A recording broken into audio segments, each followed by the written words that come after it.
Você já está preparado para a reforma tributária? Olá, meu nome é Áurea Paz e você está no Momento Negócio.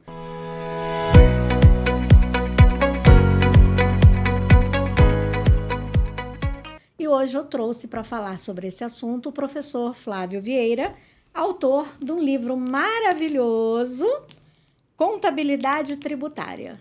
Professor Flávio, muito obrigada por você ter aceitado esse convite, ter vindo discutir esse assunto, porque hoje 10 em cada 10 contadores está falando sobre a reforma tributária, né? Obrigado, Laura, pelo convite. É um prazer estar aqui para a gente discutir um assunto tão sério, né? E tomara que sim, né? Tomara que seja 10 em cada 10, porque a gente vê, de repente, alguns colegas aí, né, que estão preocupados, mas ainda não estão buscando as informações, né? É um momento crucial. Eu acho que é um momento em que a contabilidade, o profissional de contabilidade vai ganhar uma grande relevância, porque as empresas vão ter que voltar, né, para uma análise interna dos seus processos, né, da sua forma de organização, e sem o auxílio do profissional de contabilidade, com certeza não terão êxito, né? Não É um vão momento conseguir. que a gente tem um ponto de ruptura, né? Sim, porque você tem que analisar como é que está hoje, como é que vai ficar, e se você tiver que fazer alguma alteração, esse é o momento, né? E assim, pode parecer uma fala, às vezes até dentro daquela ideia do terror, do medo, apocalíptico, né? Mas não, a gente vai ter mudanças profundas no nosso sistema tributário. Então a gente precisa estar preparado, e as empresas que acham que isso é coisa de contador, elas vão se surpreender e vão ter problemas na sua lucratividade, vão ter problemas na formação do seu preço, vão ter problemas na própria estrutura de geração de negócios, né? Então a gente precisa ficar... Fluxo de caixa. Fluxo de caixa, exatamente. Vai alterar bastante, né? Bastante. Então, fale um pouco então para a gente como é que é o sistema tributário atual, como é que você avalia ele hoje? Vamos lá, a gente pode definir nosso sistema tributário em 3 fases, né? Se nosso sistema tributário é complexo, nosso sistema tributário ele é instável, tá? E ao mesmo tempo que o nosso sistema tributário é complexo e estável, é uma das maiores cargas tributárias do mundo. Quando a gente pensa nesse sistema tributário, já há muito tempo, a gente escuta a necessidade de reforma tributária, né? E uma das frases, né, muito utilizadas durante a reforma, né, é aquela questão que a reforma vai simplificar, a reforma vai gerar segurança jurídica, mas em nenhum momento falam que a reforma vai reduzir carga tributária, né? Então, reduzir carga tributária, esquece que não vai reduzir mesmo, né? Acho que a questão econômica, né, a questão fiscal brasileira traz a necessidade da arrecadação, né? Não vamos discutir aqui se o recurso está sendo bem gerido, se está sendo bem aplicado, não vamos entrar nesse assunto. Mas o momento, de repente, ainda não é, né, da redução da carga tributária, infelizmente. A gente olha o ranking, a gente tributa como os países, né, muito desenvolvidos, né? Nossa carga tributária é similar à carga tributária norte-americana, francesa, né? Países, né, como Suécia, Suíça, de estado de bem-estar social muito forte, mas quando a gente recebe esses serviços, né, a gente está lá atrás, né? Então nosso IDH está lá atrás, né? Mas a nossa carga tributária está bem alta. Então, firme e forte. Firme e forte. E aí gera, né, Áurea, aquela situação do repúdio ao tributo. É um ponto que a gente percebe, mas isso aqui não é problema meu, porque o meu problema como contador é apurar o tributo, né? Pronto, acaba. Não, isso é um problema teu. Porque muitos profissionais, de certa forma, são pressionados. São. Quem nunca escutou o contador do amigo meu encontrou uma solução para reduzir isso. E nem sempre essa solução é a mais adequada juridicamente, eticamente, né? Então o contador ele fica ali no meio, ali naquele processo ali de tentar buscar soluções. É claro, é o nosso papel pensar as estratégias tributárias, reduzir carga tributária nesse nosso, como muitos já chamam, né, manicômio tributário, né? É um sistema meio doido, né? É doido. Certa feita eu estava numa papelaria com uma colega, professora da administração, do curso de administração, e tinha uma placa naquela papelaria lá em Campo Grande, escrito assim: não faturamos para outros estados. Aí a colega do lado perguntou assim: mas por que ele não vende para outros estados? Está perdendo um negócio, né, Flávio? Eu falei: não, sabe por quê? Porque ele tem que saber se lá, qual é a alíquota do ICMS de lá, se tem substituição tributária, se é pessoa física, se vai ser diferencial de alíquota. Tem tantas informações que, por vezes, ele abre mão de vender para outro estado para não ter qualquer comprometimento tributário. Né? Então, situações que a gente... eu brinco muito com meus alunos, de alguns casos, né, que o STJ ele teve que decidir se a farinha de rosca era derivada do pão ou do trigo. Bora ver. A farinha são umas deduções doidas, né? Você ocupa, né, uma das maiores cortes a maior corte não constitucional do país para decidir se a farinha de rosca deriva do pão ou deriva do trigo. Olha a complexidade, né? Algumas coisas assim que deixam o nosso sistema extremamente, vamos dizer assim, difícil de interpretar. Então, isso gera insegurança jurídica, isso repele investimentos, e o profissional da contabilidade está ali, buscando essas soluções, tentando de alguma forma... segurar o cliente às vezes, né? E é um problema, né, Aura? Porque às vezes ele quer segurar o cliente fazendo aquele contador Casas Bahia, né? Quer pagar a conta, né? Exatamente. É mais ou menos isso. Né? Quer pagar a conta de tributo, né? E essa pressão, essa carga tributária alta, ela afeta também ali. Então, ele tem que ter aquele compromisso ético, compromisso profissional, a responsabilidade, até porque a gente sabe que, por vezes, né, o profissional de contabilidade também pode, né, responder solidariamente pelas condutas. Né? Então, com certeza. É um ponto. Então, aí está o nosso sistema, né? Ou seja, complexo, instável, toda hora muda. Eu estava até brincando, que a gente acabou de publicar o livro, né? Eu vou ter que parar agora para atualizar as alterações que estão tendo, né? Que ainda não foram publicadas, serão publicadas em breve, né? Mas outro ponto ainda, né, que a gente tem essa necessidade é que é um sistema muito desigual. Se entra um milionário e uma pessoa que ganha um salário mínimo em um supermercado e ambos compram 1 quilo de arroz, eles pagam a mesma carga tributária sobre aquele quilo de arroz. Sim. Né? De repente, um milionário, ele pode pagar aquela carga tributária. Agora, de repente, para aquela pessoa ali que ganha um salário mínimo, de repente aquilo pode fazer falta. Né?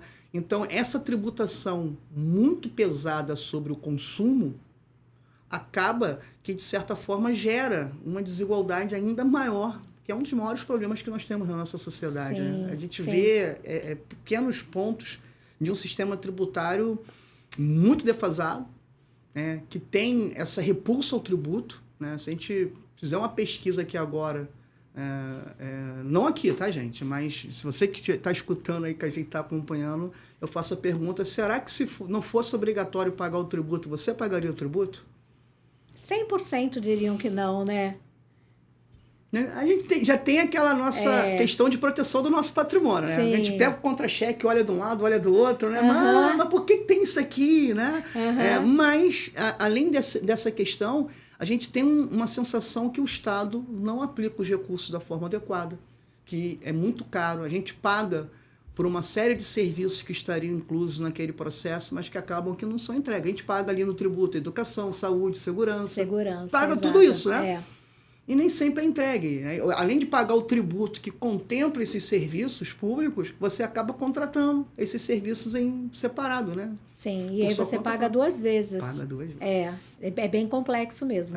Eu vejo, já atendi muitas pessoas jurídicas e pessoas físicas, e eu já vi cliente meu procurar outros profissionais para ter outras opiniões e me questionar. Né? Mas você não poderia fazer isso? E assim, eu, na grande maioria das vezes, quando eu percebo que tem uma má-fé, que o que a pessoa quer realmente é reduzir carga tributária e não fazer da forma correta, eu abro mão do cliente. Você vai ter um aborrecimento em algum momento. Sim, né? não, com certeza. Aí, depois de alguns anos, né, nessa estrada, a gente já meio que percebe, né, qual é realmente aquele que está realmente na dúvida, que quer conversar, que quer se aprofundar no assunto, e daquele que realmente está afim só de ter benefícios. E um ponto, né? Eu costumo brincar, né, que eu falo que os filhos de Deus são criativos. E a cada dia vão surgindo novas estratégias, né, que são completamente inócuas do ponto de vista ético e do ponto de vista legal mais ainda. Mais ainda. Né? E a gente gera, a nossa economia é muito informal, né, Áurea? A nossa economia é muito informal. Então, você vê que há alguns pontos que o tributo ele está presente em tudo na nossa vida. O tributo está presente em eu tudo gosto na de nossa dizer que vida. às vezes você está se enquadrando em algum processo e que vai gerar um tributo e você nem sabe. E você nem Exatamente. Não sabe. O Franklin, né, o revolucionário norte-americano, ele tem aquela frase que ele proferiu durante a promulgação da Constituição, que ele queria dizer ali que a Constituição teria uma aparência de estabilidade, que a ideia era não alterar. E, de fato, né, a cultura norte-americana não é de alterar a Constituição, são pouquíssimas emendas. Muito parecida com a nossa, né? Parecidíssima. A nossa cultura também, qualquer coisa altera a Constituição, né? Mas ele cunhou aquela frase que é muito interessante, que nada da vida dura para sempre, né? A única certeza na vida é a morte e os impostos, né? A morte e os impostos, né? Mas essa frase é muito profunda porque tudo tem imposto. Ao nascer, tu tem imposto. Ao morrer, você morre, ainda deixa imposto. E deixa imposto. Uma vez uma cliente falou isso para mim. Mas a minha mãe já morreu. Eu preciso pagar isso? Como é que você explica ali naquele momento de perda, a pessoa com aquela dor? Aí às vezes eu faço, por exemplo, esse ano que passou, eu devo ter perdido aí uns 4 clientes de imposto de renda. Porque eu sou a rainha dos velhinhos, né? Eu faço imposto de renda para uma série de velhinhos.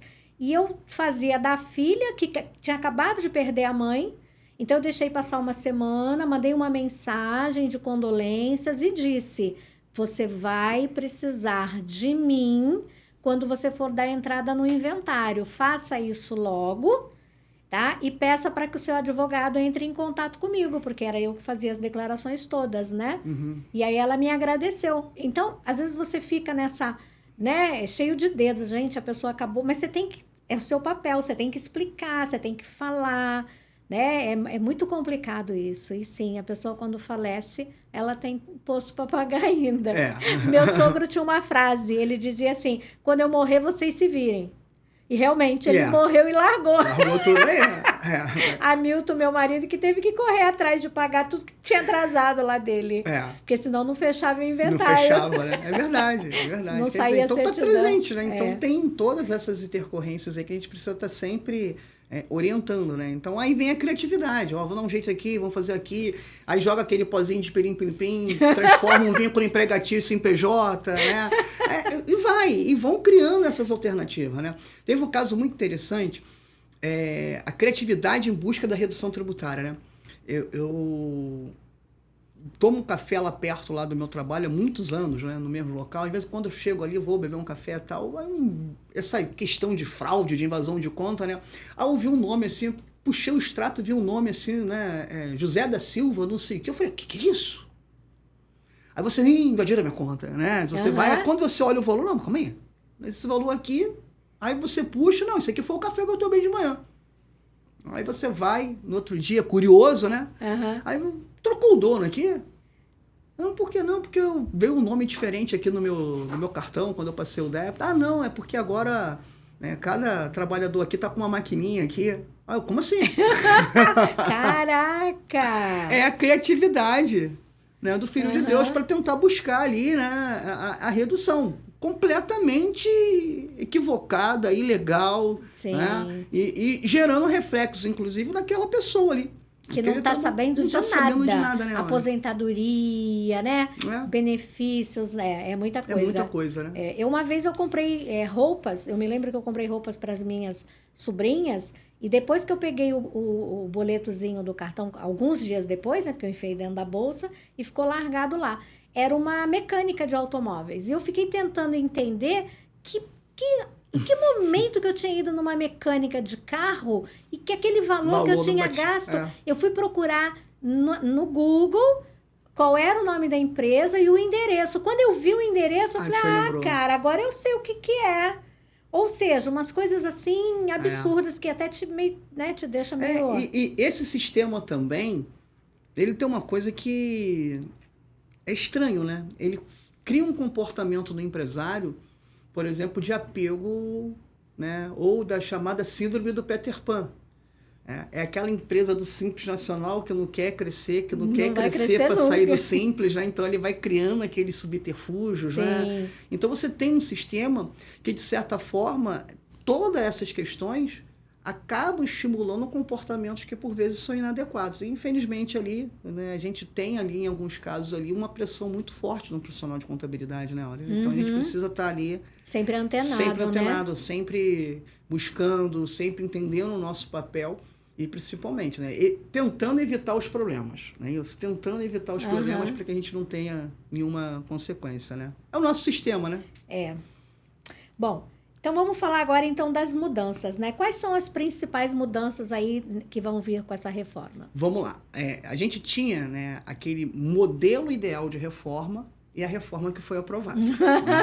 Já começa por aí. Começa por aí, né? Porque todo momento político, né, toda grande reforma, ela vai se dar em um momento de início de governo. Foi assim com a reforma trabalhista, né? Foi no início do governo Temer, foi, né, assim com a reforma da Previdência, em todas as reformas da Previdência, seja a primeira do Lula, seja, né, a reforma de Fernando Henrique, no primeiro ano, que é quando você, né, consegue ter ali ainda um movimento político, uma articulação para aprovar algo tão complexo. Não é simples aprovar isso, né? A gente vê o tamanho, né, de esforço do governo para tentar aprovar. A reforma que foi aprovada é uma reforma que, de alguma maneira, alcança alguns tributos sobre o patrimônio.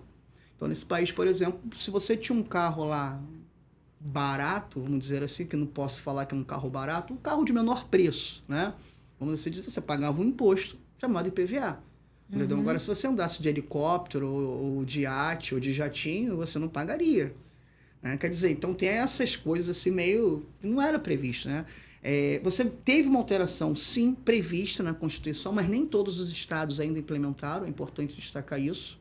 Nem todos os estados ainda se adequaram, né, naquilo que a nossa emenda constitucional 132 trouxe, mas teve. Né? Mas o grande foco da reforma foi o consumo, né? Foi as receitas, foram as vendas. Então, o que foi feito? Você tinha aquela sopinha de letrinhas, né, que sobre a nossa receita lá de vendas lá incidia o ICMS, ISS, o IPI, o PIS, a COFINS, né? Então você tinha 5 tributos de entes diversos, né? Você tinha os tributos federais, sobretudo as contribuições, PIS e COFINS, o IPI, no caso das indústrias, você tinha o ICMS estadual e o ISS municipal.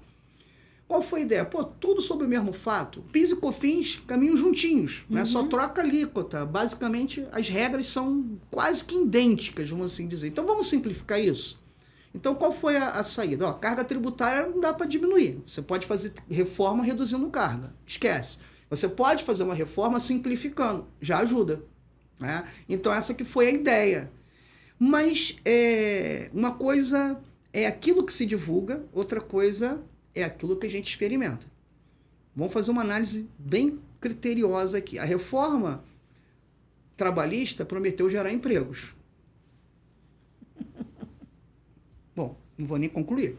A reforma da Previdência, ela trouxe como tema o equilíbrio atuarial, o equilíbrio das contas públicas. A reforma tributária pretende simplificar. Mas olha o que vai acontecer, Áurea. A gente vai ter a junção de 2 contribuições, o PIS e a COFINS, passando a surgir a CBS, a Contribuição de Bens e Serviços. Certo? A gente vai ter a junção ali, a fusão do ICMS e do ISS e faz surgir o IBS, né? Imposto sobre Bens e Serviços. Cria-se o imposto seletivo, ou chamado imposto do pecado. Do pecado. Né? Então, ele vai incidir em operações que, de alguma forma, geram um desgaste ambiental, que gera algum problema para a saúde, né? Então, seria lá o imposto do pecado. Tudo bem. Muitos falam assim, o IPI acaba. Não, o IPI não acaba. O IPI tem as alíquotas fixadas em 0. Tá? E para aqueles produtos, né, que estão concorrendo com a Zona Franca de Manaus, eles vão ser tributados. Tá? Mas o imposto seletivo ele não substitui o IPI. Interessante. Eu vejo muita gente falar assim, Sim, não substitui. O IPI permanece existindo com a alíquota zero. O que quer dizer isso? A qualquer momento... Pode ir para 10. É o efeito Murra, né? Eu voltei, né? Então, restabelece a alíquota e ela via Thundercat também, que nem eu. Acabamos de denunciar a idade. Eu tenho um gato que parecia o Lion. O Lion do Thundercat, né? Então eu voltei, entendeu? E eu voltei o quê? Do nada. Porque você não está criando o IPI, você não vai ter que esperar o exercício financeiro seguinte para ser criado, você não está restabelecendo, você está restabelecendo uma alíquota, o imposto existe. Entendeu? E o IPI tem aquela característica que ele pode ser restabelecido ali por decreto. A alíquota pode ser restabelecida por decreto. Então, precisa ser, né, bem trabalhado. Só que tudo isso vai coexistir durante um tempo. Uhum. Então, essa simplificação... Não, porque tudo que está aqui permanece existindo. Porque o PIS e COFINS, ele termina no próximo ano. Ele acaba em 2026, a partir de 2027 é só CBS. Certo. Mas o ICMS e o ISS, eles vão coexistir com o IBS.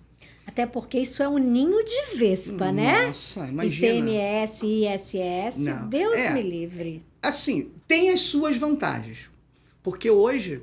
Você tem 27 maneiras de pensar ICMS, mais de 5.500 maneiras de pensar ISS, porque cada município tem a sua lei, muito embora a gente tenha a lei complementar 116 com regras gerais, mas cada um pode estabelecer ali algumas situações diferentes. Tá? Sim. O ICMS não é diferente. Né? Então você tem uma guerra fiscal muito intensa. Aí muitos falam assim, vai acabar a guerra fiscal. Não vai acabar a guerra fiscal.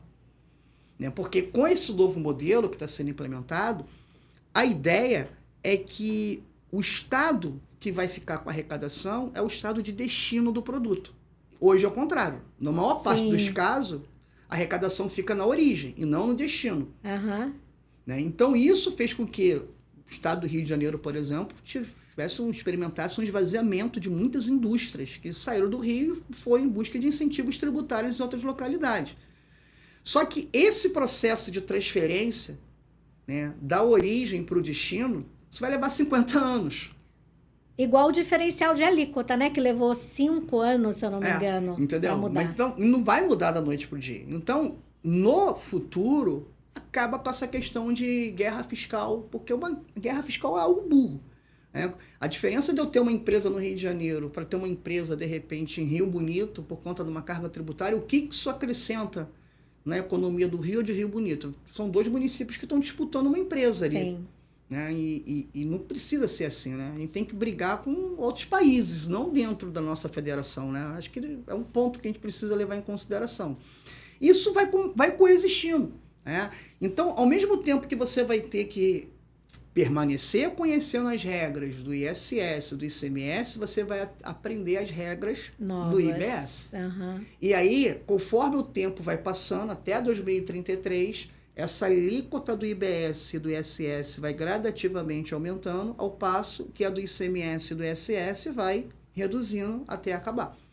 Então, essa simplificação, tomara que exista lá em 2033, mas nesse primeiro momento, é um momento muito complexo. Por quê? Você vai ter que parametrizar sistema, você vai ter uma alteração significativa, por exemplo, de documentos fiscais. Sim, que já tá previsto. Para você ver o caos, né? Soltaram lá os modelos lá de documentos fiscais e colocaram das empresas do Simples, que vai ter que ir lá destacar a alíquota, né, destinada para os tributos. Só que o Simples não entra agora, o IBS não tem alíquota para o ano que vem, aí teve que mudar o comunicado. Então você tem uma série de situações que vão impactar na atividade empresarial também, né? Você tem 5 anexos, já teve 6 anexos. Você tem várias formas de cálculo. E aquela fórmula é complicadíssima para você chegar na alíquota efetiva. Aí você tem aquela situação, é simples, está tudo aqui, mas se você ultrapassar 3.600.000, ICMS e ISS é por fora. Então só tem um nome. Né? E afeta, né? É algo bem... Sim. Aí a pergunta que não quer calar, você já meio que já começou a falar, né? Vai ter aumento de carga tributária? Bom, a ideia da reforma é que não tem aumento de carga tributária. Mas o grande problema é que a forma como a tributação passa a ser encarada a partir de agora muda. Você tinha esses tributos, o IPI, o ICMS, o ISS, o PIS e a COFINS, que são tributos por dentro. O IPI já era por fora. Certo. Hoje, o IBS e a CBS, ele segue o modelo do IPI. Ele vai ser cobrado adicionalmente. Tem um lado bom, né?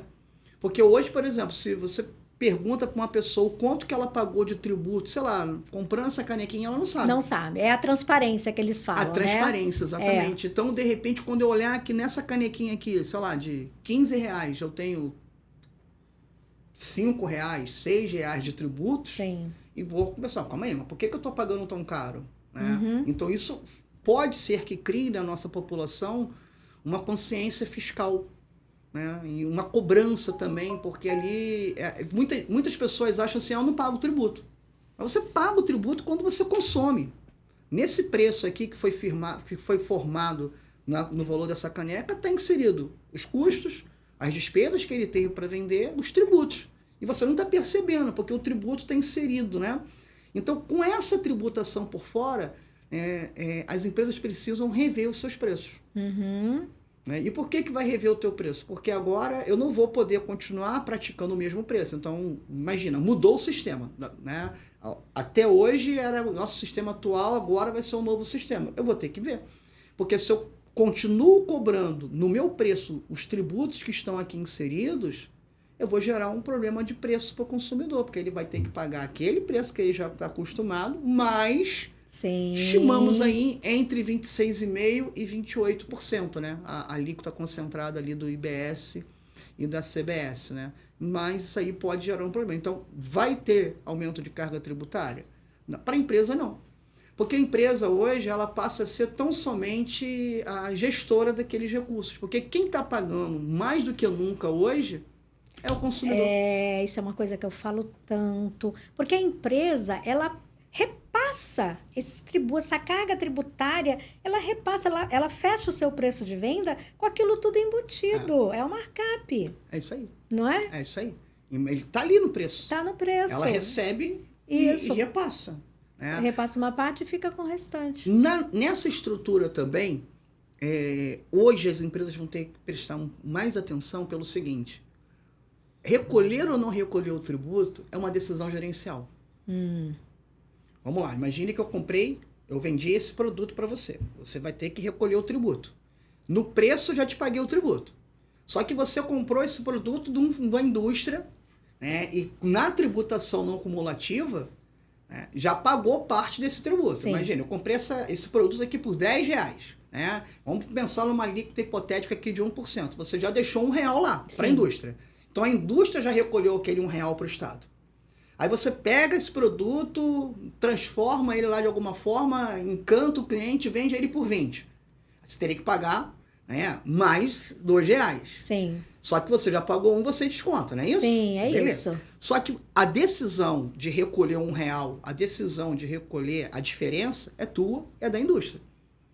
Se a indústria não recolheu, ela está cometendo uma infração tributária, né? Dependendo da situação, ela pode até ver o sol nascer com uma geometria estranha, né? Sob sonegação, não é isso? Dependendo, né? Mas a decisão é dela. No modelo hoje, tá? Para fazer com que as organizações cumpram esse recolhimento, foram criadas algumas estratégias. Sim, substituição tributária? Não, até que não. A substituição tributária tende a acabar. Por quê? Certo. Qual vai ser a ideia? A ideia hoje vai ser o seguinte: para eu recuperar aquele R$1 que eu já paguei na compra, a indústria tem que recolher. Aquele recolhimento ali, aquele crédito não pode ser simplesmente presumido como é hoje. Porque hoje eu recupero e falo assim para a Receita: Receita, se vira aí. Isso. Porque eu paguei, tá no meu preço, e aquela indústria lá que não está recolhendo para você. Sim. Né? Resumindo assim de uma maneira bem simples, eu simples, entendi. é isso que acontece. Agora não. Para que eu possa aproveitar aquele crédito, lá na base, tá, do lado dos nossos sistemas, lá do nosso comitê gestor, vai ter que ter informação que aquele valor foi recolhido. E aí começa um problema. Eu vou ter que correr atrás, né, disso. Você vai ter que correr atrás. Mas só que a lei permitiu e criou algumas situações bem interessantes. A primeira situação é o chamado Split Pay Payment. Isso. Né? A gente vai falar sobre ele daqui a pouquinho, né? Tá. A segunda situação é: eu não confio nele. Eu não sei se ele vai recolher. Então, vamos fazer o seguinte, eu vou recolher. Para que eu possa aproveitar aquele crédito. Uhum. Então, hoje, essa decisão entre recolher ou não recolher o tributo não é mais uma decisão da empresa. A empresa vai ser, de alguma forma, ali, pressionada pelo próprio mercado ali, sobretudo nessas operações B2B, para que tenha aquele recolhimento tributário. Então, você muda isso também nessa nova estrutura, né? Caraca! Tem alguma área que vai ser mais afetada? O setor de serviços, né? Ai, tadinho, o setor de serviço é sempre afetado, né? E é a parcela mais relevante da nossa economia atualmente, né? É o comércio e os serviços, né? Os serviços, com certeza, né? Você tem... Porque a ideia é uma tributação plena. Então, não tem por que eu fazer diferença entre um produto, entre um serviço. A ideia é tentar criar uma regra geral em torno daquele princípio da simplicidade, tá? E criar algumas exceções. O problema é que, quanto mais exceções você cria, né, então não existe almoço grátis. Se alguém está deixando de pagar o almoço, alguém vai estar pagando aquela conta. Né? Então, de certa forma, essas exceções vão acabar ensejando um aumento de carga. Não tem como. Né? Então, quando você deixa de tributar determinados fatos, ou tributa de uma maneira menos onerosa, outros terão que compensar aquela perda de arrecadação. Então, hoje, os serviços entram nessa ideia. Então, por exemplo, hoje, se você tem lá o aluguel, você não tributa, né? Por exemplo, pelo serviço. O SS ele não alcança isso, o aluguel, né? Mas o IBS alcançará. Inclusive das pessoas físicas. Eu ia falar isso. A depender de certas situações, né? Inclusive das pessoas físicas. Claro, tem as regras, né? Tem lá os limites e tudo mais, mas também poderá ser, a pessoa física poderá ensejar esse pagamento do tributo, nesse caso, do IBS e da CBS. Entendi. Tem mais alguma coisa que a pessoa física vai ser onerada nesse sistema? Mais alguma mudança? Se ela pratica aqueles fatos ali, né, que está incluído nessas questões, por exemplo, o aluguel, a venda de imóveis, né, pode acontecer também. Claro, ele vai criar um limite de isenção, mas a partir daqueles valores vai estar praticando o fato gerador. Né? Então, ele acaba, de certa forma, abraça também essas mudanças significativas. Né? Existem dificuldades, quer dizer, você já falou e com certeza, né? Vai haver muitas dificuldades nessa transição.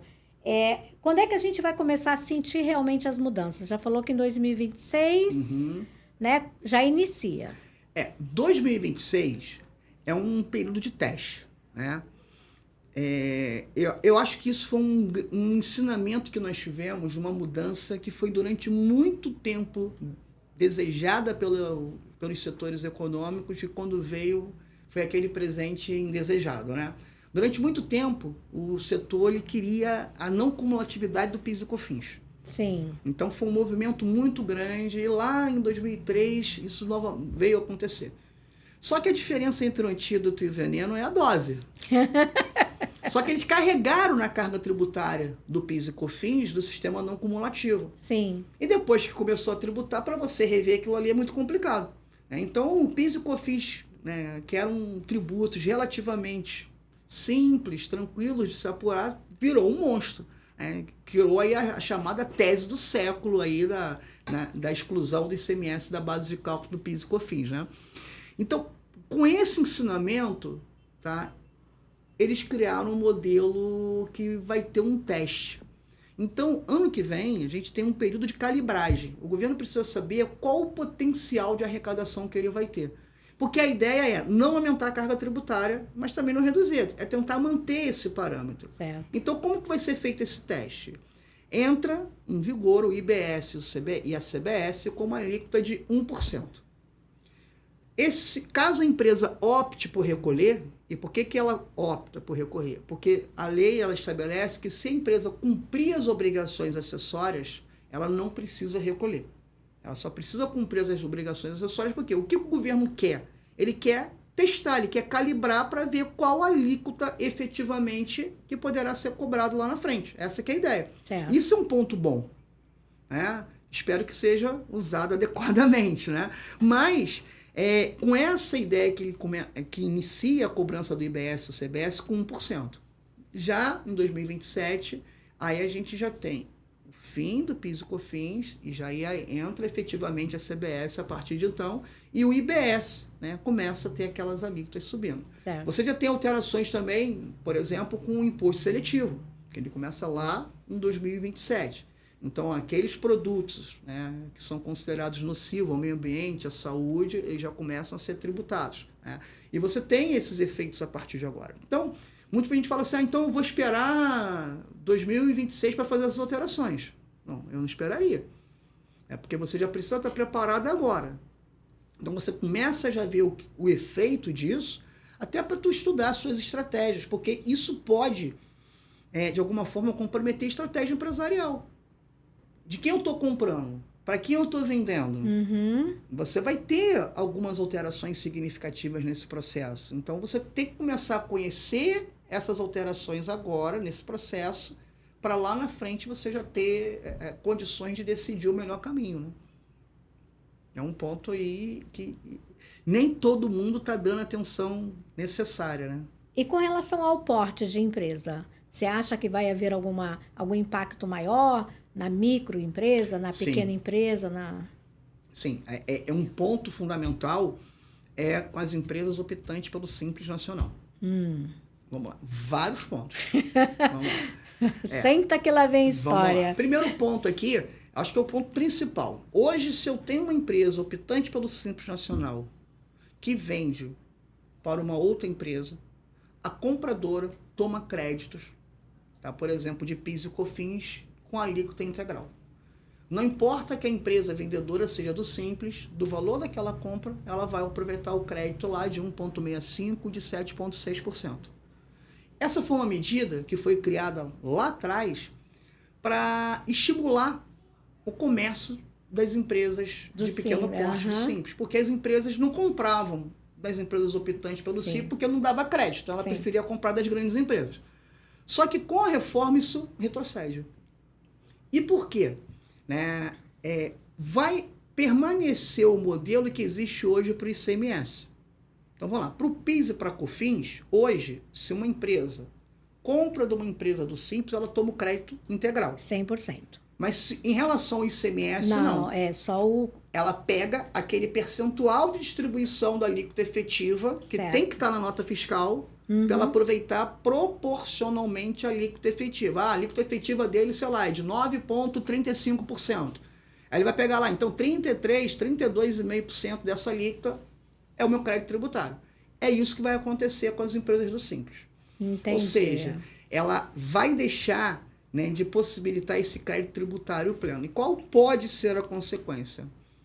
Ela deixa de ser atrativa dos negócios B2B. Sim.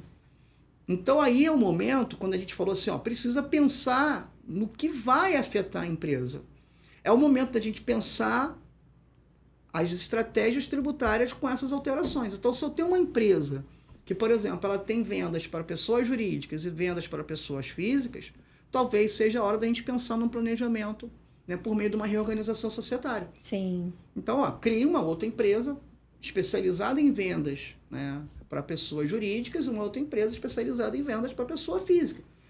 Mas isso aí você não está fazendo uma simulação? Não há nenhum impedimento, né, dos sócios terem mais de uma empresa optante pelo Simples, desde que não ultrapasse os 4 milhões e 800. Não é isso? Então não há nenhum impedimento. Você não está fazendo nenhuma estratégia legal. Sim. Entendeu? Você está adotando um método legal de organização, buscando uma economia tributária, né? E qual a situação ainda? Para essas empresas do Simples também, uma outra estratégia é que vai ser criado o Simples híbrido. Isso, eu ouvi falar disso, sim. E o que é o Simples híbrido? É uma complexidade ainda maior do Simples, vamos dizer assim, né? O Simples híbrido é semelhante ao que acontece hoje com as empresas que ultrapassam os 3 bilhões e 600, que recolhem o ICMS e ISS por fora. Então, a empresa vai poder optar em permanecer no Simples, mas recolher o IBS e a CBS por fora. Por fora, é isso aí. E se ela opta em recolher por fora, o adquirente toma o crédito integral. Mas o que isso impacta? Isso impacta em aumento de carga tributária. Então, até lá no livro eu fiz uma simulação, né, dos possíveis cenários, exatamente como que isso vai impactar uma empresa. Se ela opta pelo híbrido, se ela permanece no simples.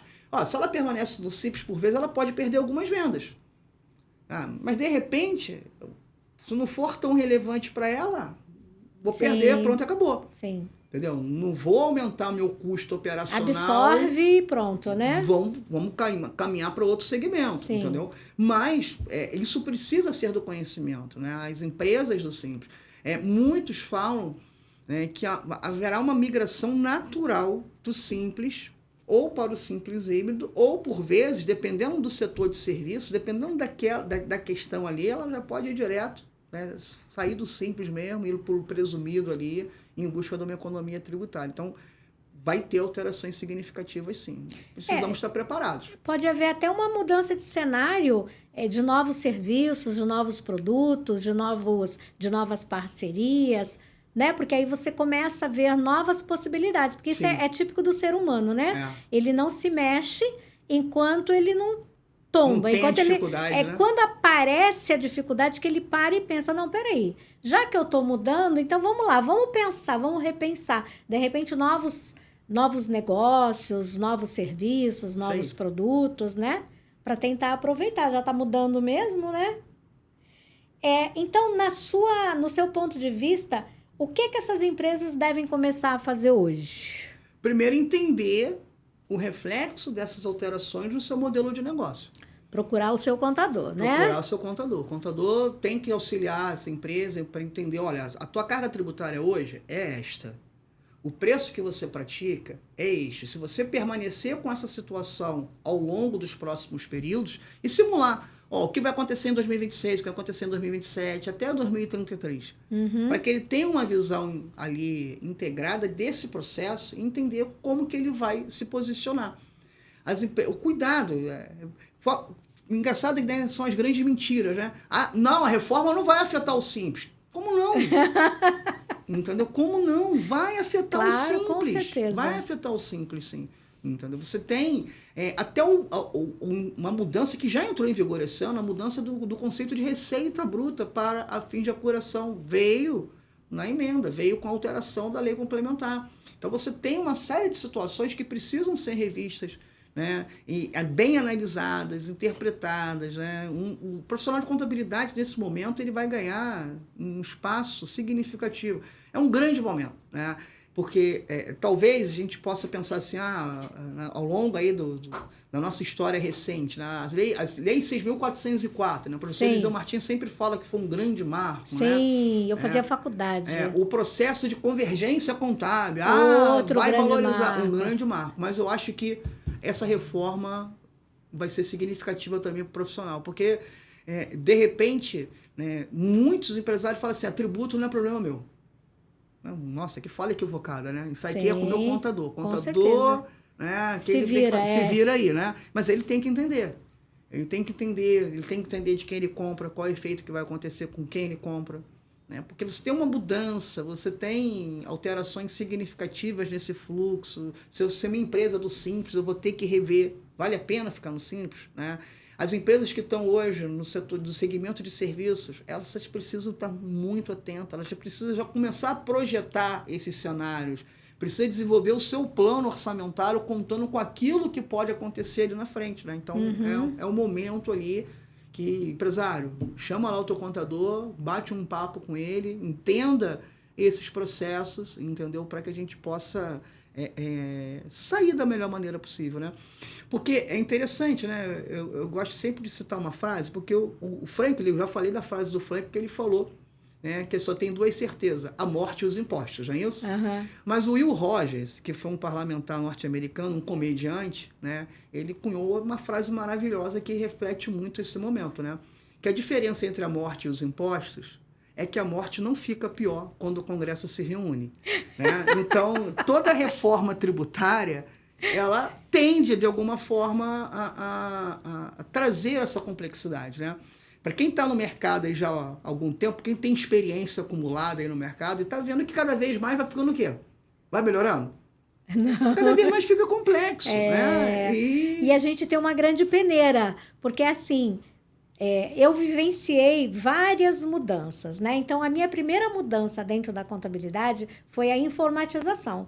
Lá em 92, 93, né, as empresas começaram a adquirir computadores, muitos foram embora, pediram suas demissões porque não conseguiam, né, trabalhar com aquilo. Nesse momento, muitos contadores penduraram as suas chuteiras. Sim. Não, chega, não é mais para mim, já estava lá já beirando a aposentadoria, aproveitar o momento, Foi né? embora. Exatamente.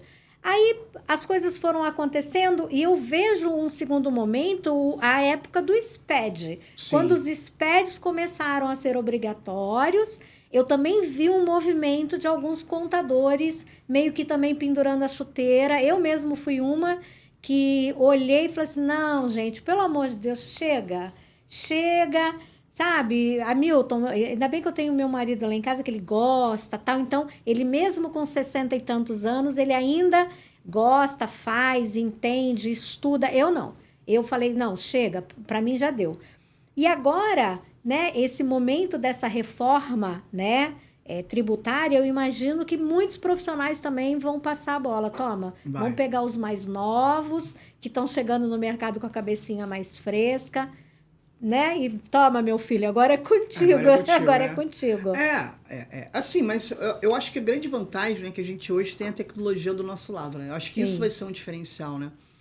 Porque, como você falou, lá no momento de informatização, né? Eu também peguei ali, entendeu? Não vi o dilúvio, não, mas pisei na lama, porque eu trabalhava com CPD ainda, né? A gente tinha que fazer os lançamentos nas planilhazinhas, né? E com aquelas planilhazinhas ia lá pro CPD, digitava e vinha para conferir se estava adequado ou não. Eu não conseguia ver nenhum balanço, eu não conseguia. Não conseguia, depois que rodava, né? Já era, exatamente. Então, ali a gente ainda tinha restrições tecnológicas ainda, né? Talvez no SPED, o grande problema também foi esse, na hora, as restrições tecnológicas, né? Sim. E o SPED, ele foi muito cruel com o profissional de contabilidade, né? Cara, eu teve uma vez que eu tive que contratar uma pessoa da informática, porque eu falava assim, cara, não batia. Eu estava tentando fazer um SPED contábil, tinha erros que eu não conseguia identificar. Vai lá no L, não sei das quantas, que o saldo anterior não bate com o saldo atual. Como assim? Tá tudo certinho. E eu chegava em casa, eu procurava no YouTube vídeos e mais vídeos de erros, às vezes alguma... Aí eu chegava no escritório e falava assim, descobri onde que tá o erro, quer ver? Ó, tá aqui, vamos tirar essa vírgula daqui. O problema é que é uma vírgula, não é um ponto. Pum, tira... Entendeu? Aí eu falava assim, não, gente, não é possível, eu sou contadora. Mas o SPED, ele tinha ainda o início ainda da mudança, né? Mas hoje a gente pode usar esse sistema de uma maneira mais segura. Agora, é aquilo, você tem que saber parametrizar. Essas alterações que estão vindo aí vão demandar muito tempo de parametrização de sistema, de preparo desses sistemas, né? Que é algo todo novo. Então, da mesma forma, quando você implantou o teu primeiro SPED, o problema foi implantar, porque depois que ele foi implantado, né, não saindo versões, ele roda perfeitamente, né? Isso. Vai ser o que vai acontecer aqui com a gente nesse momento, né? Então, eu acho que a grande vantagem hoje é essa. A gente está num nível de formatização que vai possibilitar, desde que você use ela a seu favor, né, sair sem ferimentos. Né? Contadores, esse é o seu momento de ser o protagonista das mudanças tributárias. Olha... E o empresário, né? Procure o seu contador. Lamento o contador, mas você vai ter que se movimentar aqui agora, né? Vai ser preciso. Bom, seria mais ou menos isso. Vamos falar desse livro agora? A gente tem aqui pouco mais de 10 minutos. Vamos falar do seu livro. Eu sei que você é especialista nisso, né? Você é especialista também na parte previdenciária, né? Trabalha no INSS e tudo mais. O que te motivou a escrever esse livro, Contabilidade Tributária, que tá, gente, maravilhoso. Maravilhoso esse livro. Esse livro é um produto de sala de aula. Né? Eu acho que todo professor, né? Ele vai lá, desenvolve aquelas notinhas de aula, aqueles resuminhos de aula... Aí fala assim, hoje eu vou fazer um estudo de caso com a turma. Vamos pegar uma situação aqui real, vamos colocar aqui para eles trabalhar. E foi criando, foi gerando, né? Então, lecionando essa disciplina desde 2005, né? Então, se vão aí mais de 20 anos em sala de aula lecionando. E eu lembro que numa vez uma aluna virou para mim e falou assim, professor, encadernei todo o teu material. Que eu ia mandando aos pouquinhos, entendeu? Até porque você não pode mandar tributo no início do semestre, que provavelmente há a chance de ter alguma coisa desatualizada no final do semestre. Com né? certeza, muda da noite então pro dia. Então eu ia mandando, cada aula eu ia mandando. Aí a menina virou assim, professor, eu encadernei todo o seu material. Eu falei, sério, olha aqui. Aí quando eu olhei, era um volume de folhas ali, eu falei, nossa, isso tudo é, professor. Professor, você podia escrever um livro, né? Aí eu olhei aquilo assim, né? Eu falei, tá bom, um dia a gente vai colocando, né? Aí foi indo, né? A gente foi alimentando essa ideia. E a gente tem ótimas obras no mercado, né? A gente tem referências no mercado. Tem ótimos livros no mercado. Não vou citar para não cometer aqui qualquer esquecimento. Até alguns autores eu conheço, já tive a oportunidade de participar em aulas, em cursos e seminários. Mas é um ótimo livro. Então a gente não quer reinventar a roda. Mas eu queria trazer uma abordagem que despertasse no contador não apenas a questão de apuração, mas entender por que ele estava fazendo aquilo. E a contabilidade tributária ela tem que estar aliada ao direito tributário. Por que eu faço isso? Né? Então, por que é uma isenção? Por que é uma imunidade? Por que é uma não incidência? Né? Por que chegou aqui? Né? E alinhar aqui a questão do planejamento tributário. Então, a gente começou a desenvolver, né? Então, vou trazendo, a gente tentou dar uma abordagem mais prática e a gente aproveitou o momento da reforma, né? E lançamos, né? Deu um pouquinho de trabalho que a gente teve que rever todos e a gente contempla aqui todos os tributos. Aí isso aqui eu posso falar que é um diferencial do livro, né? Porque tem livro, por exemplo, que não aborda o ITR, não aborda o IPTU, não aborda o imposto de importação, imposto de exportação. Eu busquei tudo isso e fiz um livro um pouquinho maior do que outros, né? Mas tentando trazer essa ideia. Então, a ideia foi essa. A ideia foi trazer uma preocupação com aquelas pessoas em sala de aula, tentar trazer uma linguagem ali mais tranquila, mais leve, entendeu? Então, eu preferi hoje indicar aquilo que era mais importante. Então, eu estou sempre colocando, importante. Na prática, então eu pego lá a lei, trabalho a lei e falo, na prática, a gente tem decisões judiciais nesse sentido, em reconhecer e não reconhecer, entendeu? E tentar fazer a leitura mais leve, mas também com muito cálculo. Então a gente tem, no início do livro, uma abordagem da contabilidade tributária, do profissional de tributário, que é uma coisa que eu sempre senti falta nas obras. Tá, eu vou trabalhar com o quê? Porque às vezes o aluno na graduação acha que na área tributária ele vai trabalhar só apurando imposto. Não, você tem abordagens tributárias tão importantes na contabilidade. E também deixar bem evidente uma preocupação que muitos colegas não têm. A gente sabe que alguns colegas simplesmente ele tem uma atitude pró-fisco. Sim. E não pró-empresa. Entendeu? Então, o que eu trago é uma ideia aqui no início da obra. Olha só, a tua preocupação não é em estar cumprindo uma determinação para não pagar. Aquela teoria assim, na dúvida, paga. Não, na dúvida, questiona. Sim. Na dúvida, faz uma solução de consulta. Na dúvida, encaminha para um parecer jurídico, encaminha para uma decisão judicial. Na dúvida, leva até o tomador de decisão da empresa para ele decidir, mas não vai pagar.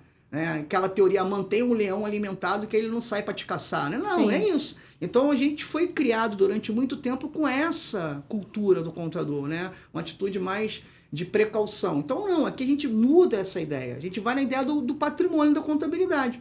Né? Então, esse patrimônio ali, se o objeto de estudo da ciência contábil é o patrimônio, na contabilidade tributária também é o patrimônio. Então, eu vou zelar para o menor impacto possível no patrimônio das organizações. Então, como é que a gente faz isso?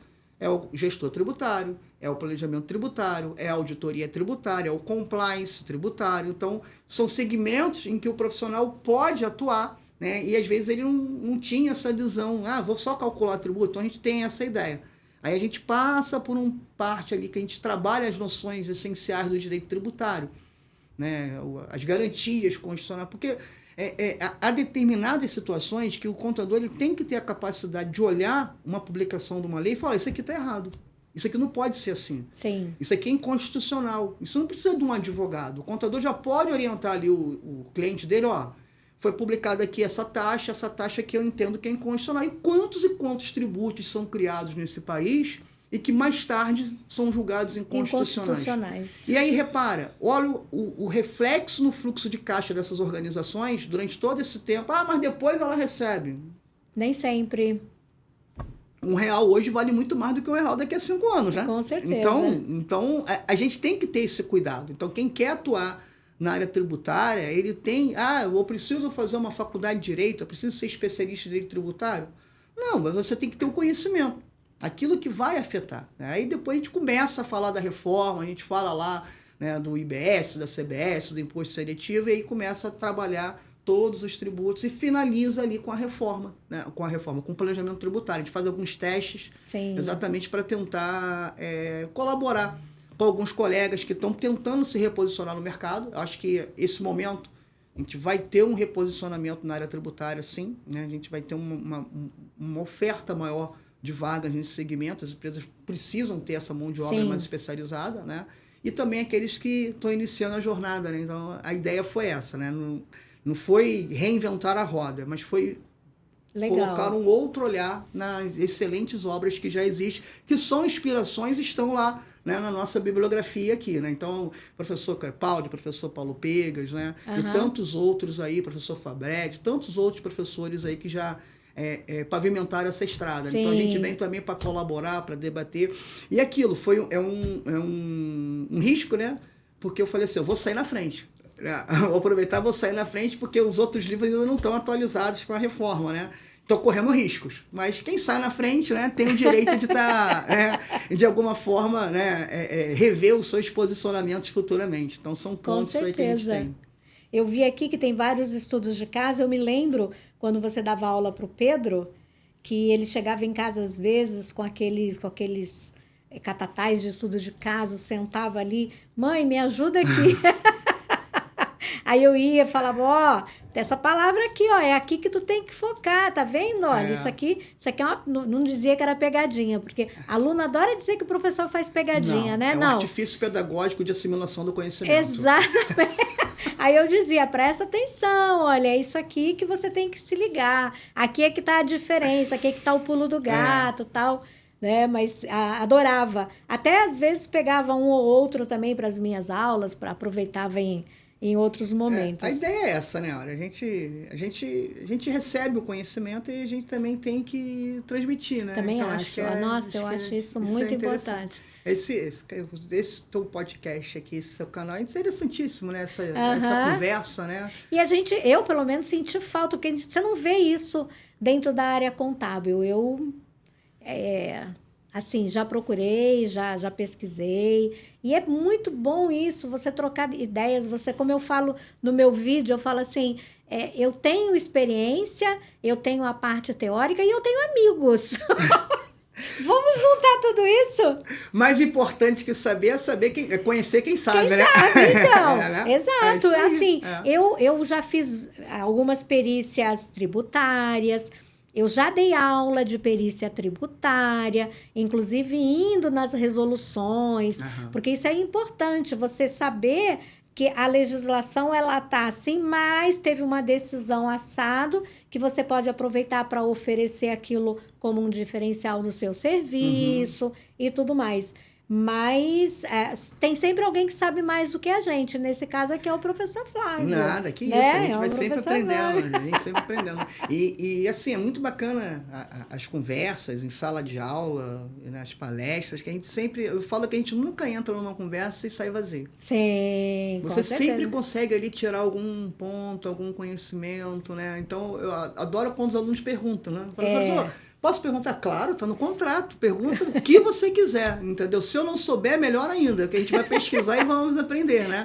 E traz os exemplos. Eu acho que essa troca é fundamental. Então, esse livro é fruto dessa troca, né? Então, é algo que a gente foi desenvolvendo ao longo do tempo aqui. Então, cada ex-aluno ali, com certeza, tem parte aqui. Né? Então, é um produto aí Eu fico muito feliz, né? Tá à venda em qualquer livraria, né? Tá nas livrarias, tá na Amazon, tá no site da editora também, na Freitas Macho, tá na Coad, então tá... Então, não deixe de adquirir. Se quiser um autógrafo, procura ele lá na Uniswan, que aí eu tenho certeza que ele vai ter um enorme prazer em autografar o livro para vocês. Com certeza. E entre em contato também, sugerindo, criticando, que é uma obra que precisa estar sendo transformada. Né? É isso aí, perfeito. É isso aí. Professor Flávio, mais alguma coisa que você queira falar? Agradecer pela oportunidade, é uma honra, né, de estar participando aqui e desejar a todos aí sucesso, né, nesse processo. Pensem, né, busquem conhecimento, né, busquem os cursos. O CRC oferece vários cursos aí para os profissionais. Temos ótimas obras sendo lançadas também, entendeu? E a gente precisa auxiliar as empresas. Olha o papel da contabilidade que é importante, né, nesse processo, né? Sim. Esse auxílio, né, nas empresas, nesse processo de transformação. Fundamental. Né? Fundamental. Fundamental. Muito obrigado, professora. Então tá. Gente, então agradeço ao professor Flávio pela presença ilustre aqui nesse podcast. Trouxe pontos importantíssimos, né, sobre essa reforma tributária e eu encerro o vídeo por aqui. Até o próximo vídeo. Foi um prazer compartilhar este momento com você. Que esse conteúdo seja um aliado nas suas decisões daqui para frente, conectando números, ideias e resultados. Aqui você aprende, aplica e transforma. Te espero no próximo episódio do Momento Negócio.